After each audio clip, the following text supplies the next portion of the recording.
काट कण कण देह जिसकी दुर्ग का निर्माण होता, एक तिल हटने न पाता, भूमि में ही प्राण खोता।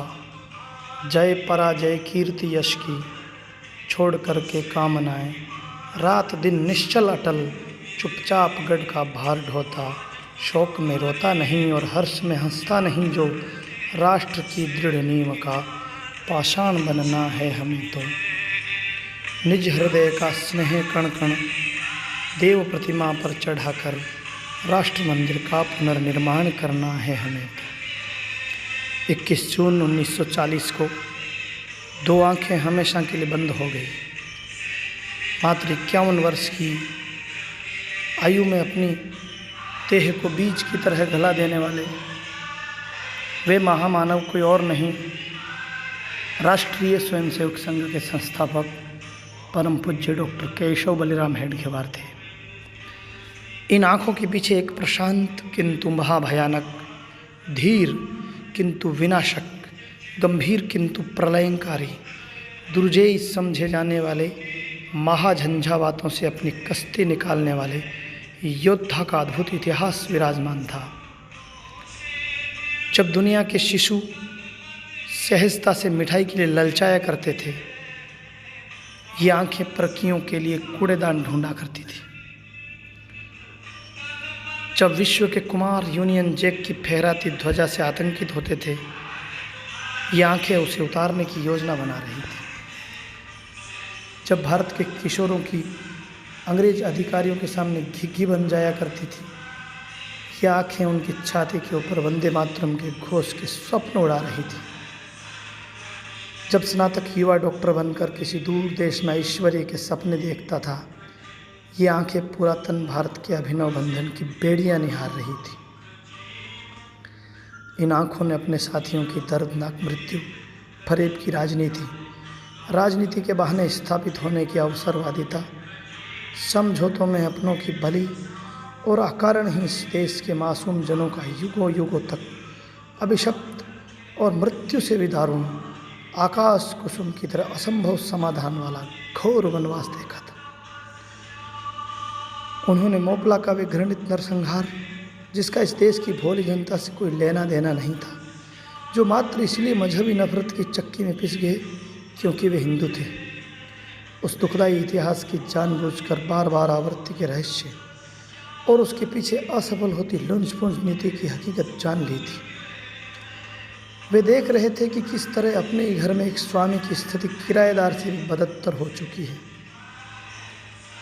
वे कभी नहीं भूले थे कि अभी अभी के मराठा अभ्युदय और अटक से कटक तक फहराती भगवा पताका की हिंदू पातशाही का छल पूर्वक हरण किस तरह संभव हुआ था। उन आँखों के सामने शिवाजी महाराज का भव्य चित्र और उसमें चमकती वैसी ही आँखों का तेज कुछ कहते हुए हर समय नर्तन किया करता था।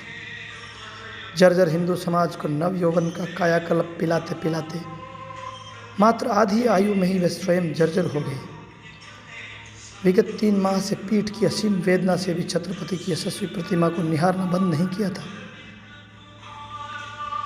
चिकित्सकों ने उन्हें बोलने से मना कर रखा था, तो वे मूर्छित अवस्था में भी हिंदुत्व की विजय पताका के अभियान को बुदबुदाते रहते थे।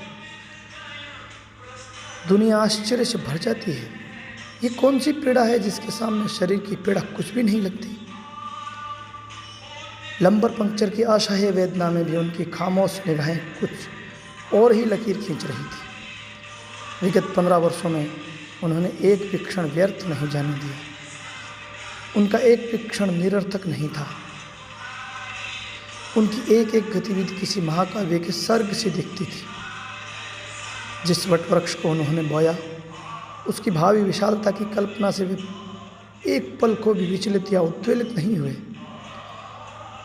बहुत सहज भाव से उन्होंने वटवृक्ष के कैशोरी की दहलीज पर पहुंचाया और खुद थक कर बाहर ही बैठ गए।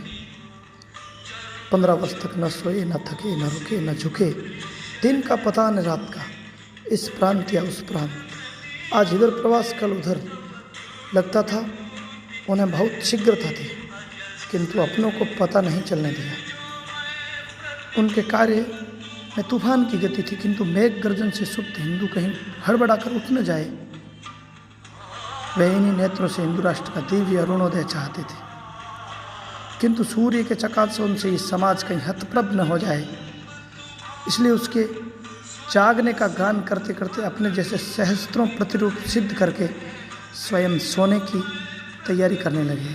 ओह, कितनी तल्लीनता से उन्होंने सर्वथा नई सृष्टि खड़ी कर दी थी, जिसे जगत असंभव मान चुका था। अब जबकि उनकी देह जवाब दे रही थी, हाथ पैर निश्चेष्ट, रक्त पानी हो चुका, आंखों में अब भी लुप्त सुप्त किंतु अवश्यंभावी हिंदू राष्ट्र के अभ्युदय और निःश्रेयस का जीवंत दर्शन बाकी है। विगत 15 दिन से वे एक शब्द नहीं बोल सके। संघ शिक्षा वर्ग तृतीय वर्ष के समापन पूरे आर्यव्रत का लघु चित्र उभर कर आया है।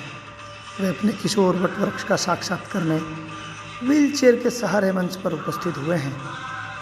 अत्यंत ममतामयी छलकती आंखों से एक एक स्वयंसेवक को मानो आत्मसात करने लगे। हमेशा धीर प्रशांत, धीर उदात, प्रहसन वाला हास्य आज मौन क्यों है? आशंका से वर्गार्थियों का हृदय हाहाकार कर रहा था, लेकिन अचानक एक धीर गंभीर आवाज गूंजी। आज मैं अपने सम्मुख एक लघु भारत के दर्शन कर रहा हूँ। कल यह वृहद होगा और देखते ही देखते सबको समेट लेगा। आप लोग संघ का काम कीजिए, लेकिन एक बात सदैव याद रखना, किसी भी स्वयंसेवक के जीवन में वह क्षण कभी ना आए जब उसे ये कहना पड़े कि मैं भी कभी संघ का स्वयंसेवक था।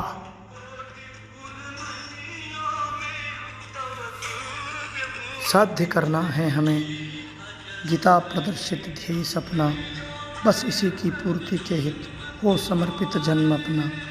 तुष्ट माँ होगी तभी तो विश्व में सम्मान पाकर बढ़ रहे हैं चरण अगणित, बस इसी धुन में निरंतर।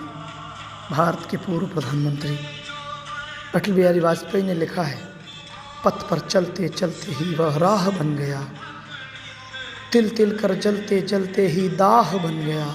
वह कैसा था भक्त, स्वयं भगवान बन गया, कुंभकार की कृति से निर्माण बन गया। 21 जून 1940 को वे इस वृहद भारत में विलीन हो गए।